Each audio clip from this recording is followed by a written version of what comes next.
Mali, alam mo, kapag bumalik ako sa mga laalang pagkabata ko sa probinsya, parang kahapon lang ang lahat. Yung simpleng buhay, yung bang mga bagay dati, Madi, na hindi mo pinapansin pero ngayon, namimiss mo na.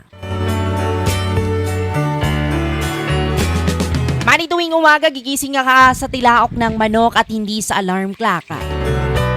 Tapos paglabas pa ng bahay mo ay mararamdaman mo agad ang labig ng simoy ng hangin at amoy na amoy mo ang halimuyak ng mga bulaklak at damo na basa dahil sa hamog. Yung tipong hindi mo na kailangan magmadali.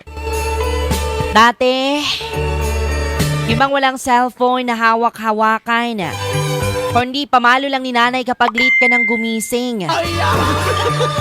Tapos, didiretso ka na lang sa taniman o kaya sa bukid.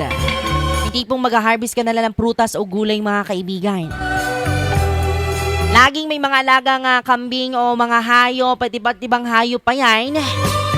Kaya bago pa man makakain sa agahan ay kailangan mo munang unahin na pakainin ang mga alagang hayop na manok at baboy. Mga Madi, ang saya ng laro namin noon. Simple lang pero sobrang saya.